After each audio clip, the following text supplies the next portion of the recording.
Nearly 20 years after the European Union's Big Bang enlargement in 2004, the bloc's long-stalled ambition to accept new members has experienced a striking revival. Beyond the moral and geopolitical arguments for the EU's east expansion, is there also a business case to be made?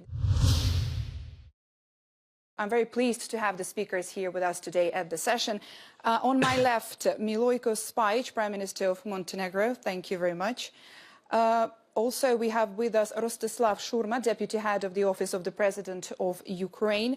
Maria Gabriel, Deputy Prime Minister and Minister for Foreign Affairs of Bulgaria. Thank you. And Christian Levin, President and Chief Executive Officer, Scania from Sweden, Alliance of CEO Climate Lead. Welcome to everybody who is joining us here in the room at Davos at the World Economic Forum annual meeting. The geopolitical and moral case for EU enlargement is clear. Now, if done right, it will bring greater stability to the EU's eastern neighbourhood and provide incredible economic opportunities to tens of millions of Europeans outside the EU borders. But what's in it for EU voters concerned about jobs, concerned about inflation, and what's in it for businesses concerned about the EU's stagnating productivity? Let's start with you, Prime Minister.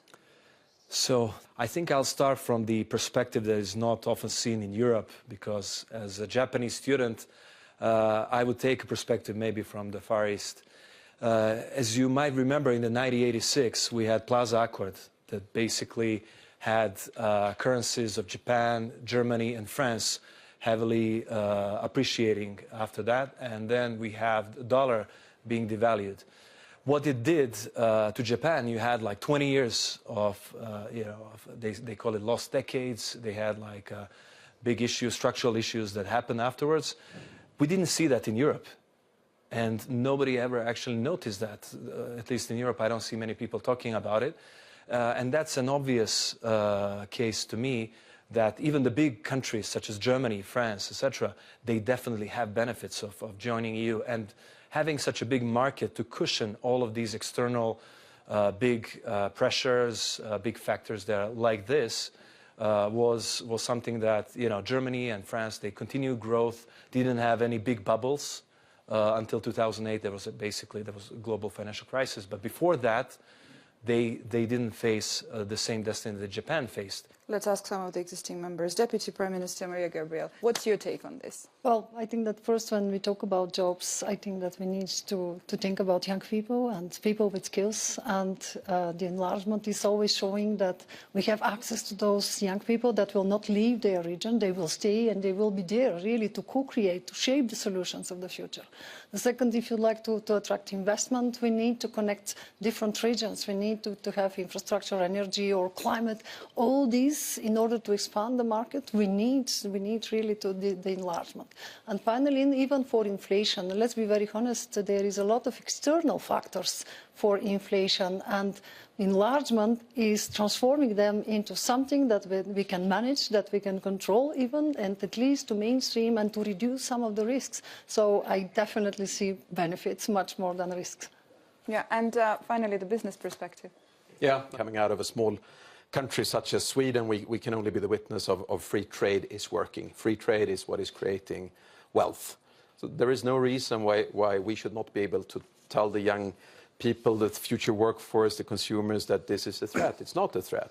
Deputy Prime Minister Gabriel, let me continue here with you. Now, you have served 2 terms in the European Commission and now serve as the Deputy Prime Minister of Bulgaria, which makes you just perfectly placed to explain some of the tensions over enlargement between the EU Commission and the Member States on one hand and among Member States on the other. Now, what accounts for this and how can we overcome this? Would a stronger business case help, or would geopolitics and domestic politics continue to get in the way there?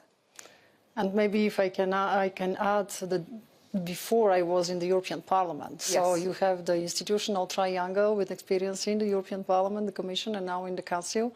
Well, I think that we should make an additional effort really not to separate the different arguments, because when we talk about solidarity, the transformative power of enlargement, that means business case, that means new opportunities for business, for investment, how we can increase the attractiveness. And for me, enlargement in that case, it's always shared values. We need to talk about this because it's something that we share in this difficult world, rule of law, democracy.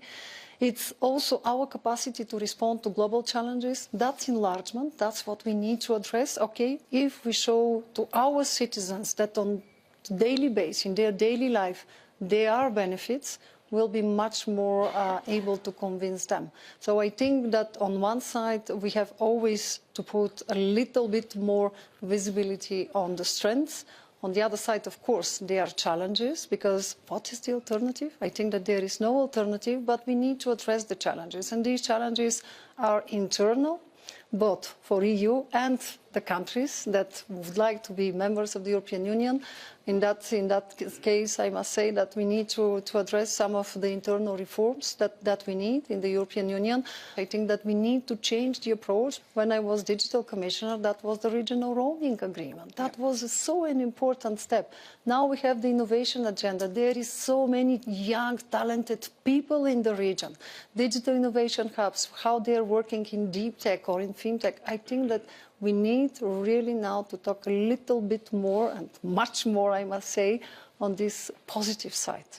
Christian Levin, Scania has a unique perspective to contribute, because your company invested heavily in some of those 2004 accession countries, like Poland, for example. What are some of the advantages a global European company like Scania was able to gain back from that 2004 enlargement, and what risks and opportunities for European businesses do you see in the current range of candidate countries? Yeah, look, Scania is a global company, but we are also very European. We have, let's say, 50% of our customers are European-based, 75% of our suppliers are European-based. If we think about our factory footprint, it's in France, it's in the Netherlands, it's in Poland, and it's in Sweden. So it's a kind of a dependence that we have, interdependence that we have. If we only take since 2004, the Polish economy, if I'm rightly informed, has grown about 3 times since then. Our sales of vehicles to Poland and the total Polish market has increased 5 times. If we look to our services sales, which is so important for the profitability of a company supplying trucks, has increased 10 times. So that's just giving you the magnitude. And the Polish hauliers today, with more than 1 million vehicles, are dominating the European haulage industry. Polish drivers, extremely important to keep Europe rolling, and Ukrainian drivers, we saw when they were moving back after the full-scale invasion of Russia, when they were moving back to defend their country, there was a shock to the European manufacturing system, because we were suddenly lacking 30,000 Ukrainian drivers. So there are a lot of parallels also when you look size-wise, and we are in Ukraine also since 30 years. Mm-hmm. We have our own workshops, our own importership, our own head office there. And we see no reason why Ukraine could not follow and be a future Poland from our point of view. And we can only encourage other private companies to take the advantage to come to Ukraine and invest in Ukraine already now.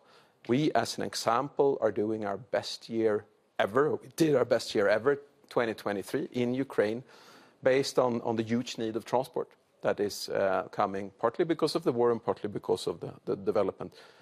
As part of the EU, I think we would see this development not only for Ukraine, but we would see it for Montenegro, we would see it for other countries joining the EU in a very similar manner. And some of the new markets here in the EU are very competitive.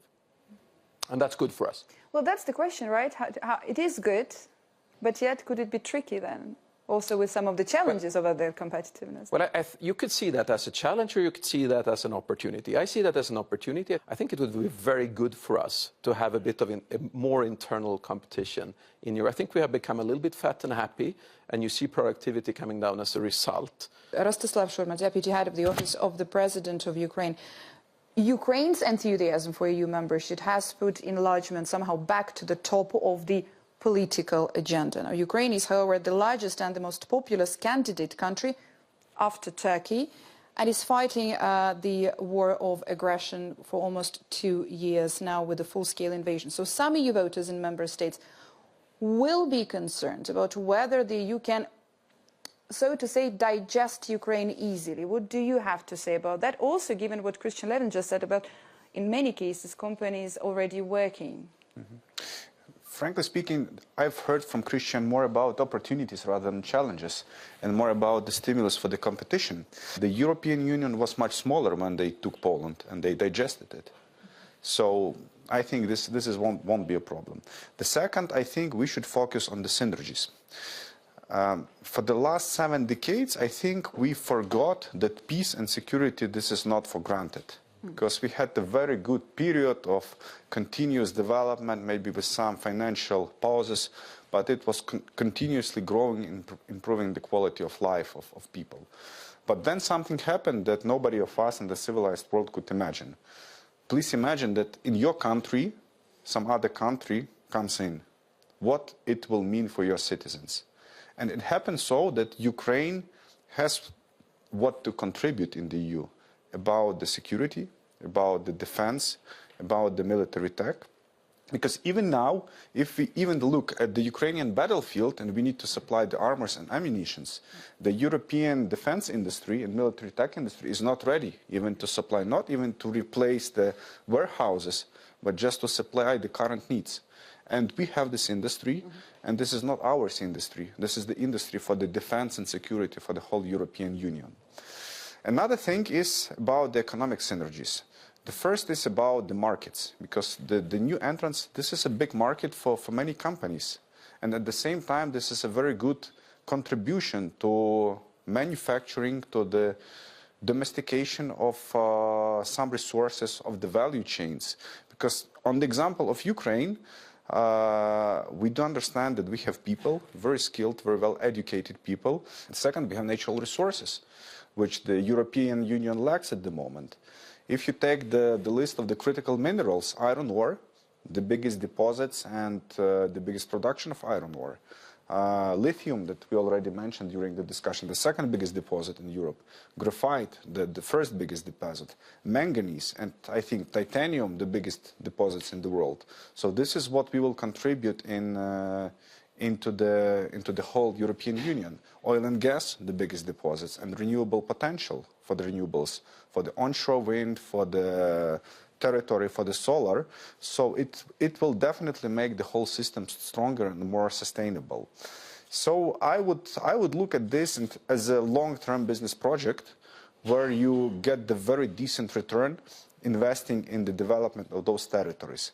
Prime Minister Spajic, now most of the Western Balkans countries have been somehow stuck in this process, in the waiting room for like an entire generation. Your country, Montenegro, is specifically seen as one of the best performing candidate countries in the neighborhood. Now, what economic arguments do you use to make your case in Brussels for a speedier accession process? Somebody who comes from a private sector like myself, it was pretty puzzling to see a situation that Montenegro and some other countries from the Western Balkans and the wider region, we lack that economic connection with the EU, actually. So when I became a technocrat minister of finance in 2020, we inherited a country that was infrastructure was fully built by the companies, financiers out of the EU. The main tourists, as a tourist country that receives millions of tourists every year, the main tourists were coming out of Russia. We did a lot to change that. So now a number of Russian tourists became like 7 or 8%. So it's way less, and dependence on the Russian market for tourism. We signed with EIB a big investment deal on our railways within Montenegro. So that was the first time ever that we get like such a big investment from Europe. Then with the private market, obviously, with the EU growth plan, what I tell to the EU guys is like, hey, it's not about that. Montenegro's finances are pretty healthy. We have 60% debt over GDP. We are like fiscal deficit within the Maastricht criteria. So we can finance most of the things ourselves. But the EU growth plan is so important because it's such a strong signal to the private sector. Montenegro used to be more like Mongolia or Kazakhstan in terms of the economic structure, but then we were like geopolitically or strategically Brussels. So that discrepancy doesn't work long term. So if you want to be part of the club, you have to be both economy and value-based. So I think this is the winning combination, and I really think that EU has to step up their game, and I think they're doing it, finally. We are going to have a big investment cycle in the next 5 to 6 years in Montenegro. We expect EU companies and EU finance and EU's infrastructure vehicles to be much more active than they used to be before. And we are ready for that. And I think EU is finally ready. We somehow have heard much more Western Europe leading the enlargement discussions over the past decade or decades. Should Eastern Europe, Central Europe, Balkans have a rather more equal saying? Mr. Schumer, what's your take on that? Initially, I think there were the whole signs, because when the war started, I think that the Eastern European countries, and they were the strongest backers of joining Ukraine. But in fact, the last half a year, you see what's going on with the Ukrainian agri-products was blocking the borders. I think this is the case when the niche problems start impact the domestic politics. Overall, we feel the very strong support now as in ever of the core countries of the EU, like the Germany, like the France, like Italy, that are basically the core supporters. And we have seen this changing position of not every Eastern European, because the Bulgaria was quite, I would say, quite strong, but some of the European countries, in fact, Eastern European countries, have changed a little bit. You know what countries I'm referring to, their position, but I believe that the European values and the long-term strategic vision will win in this. This is very interesting. How do we bring these business benefits into bigger, make it more important, also given Bulgaria's position when it comes to the Black Sea?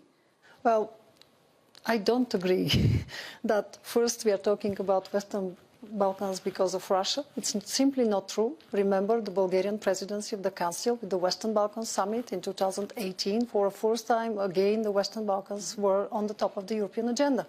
And after we already have seen the digital agenda, innovation agenda, the new growth plan that is we have now, we have really now a huge investment. And I think that we should definitely here see how all together we can advance. Second, I must say that following my personal experience, when we have our foreign affairs ministerial meetings, it's always Central and Eastern Europe talking about enlargement, Western Balkans and Ukraine. It's me, it's my colleague from Slovenia, from Croatia. And I think that even some time when we have some tensions, it's important to discuss. And I think that some of the reactions are because we have our experience and we don't want to see other countries with the feeling to be treated like second category of citizens. And I think that we should learn from the previous enlargement. I'm giving the example of Bulgaria, what that means, mechanism of cooperation, verification for more than 10 years, just that was ended last year. That's important, rule of law, democracy, but let's work since the very beginning. And I think, again, Bulgaria and Romania are not in Schengen. Why? All the technical criteria are fulfilled since 11 years. I think that sometime we should take a little bit of time and to discuss about this, because some of the reactions are not only internally motivated. They are because we would like somehow to anticipate and not to have the same attitude that we felt somehow during the years. And the other argument that I would like to use, we must stay much more focused to show how we can transform the challenges into opportunities. Bulgaria stopped the ban for the export of the Ukrainian grain. That was not an easy decision. 3 days, all farmers on the street. But we managed to explain to them that that's an extraordinary opportunity to increase the connectivity in this part of Europe, to talk about infrastructure, rail system or roads, and that means much more benefits for markets, for companies, for citizens. It's not easy, but I think that That's why I'm not sure that we started again to talk about Western Balkans because only of the Russian aggression in Ukraine. I think that because we started finally not to talk only about chapters, Montenegro, I always remember the numbers, for many years we are talking about this, we started to talk about competitiveness, infrastructure, regions, young people, perspectives, security, independence, sovereignty, strategic choice. I think that that's why now we have a change of the agenda, but that's the right way. We should continue in this direction. That's all we have time for today. Thank you very much. Thank you. Thank you.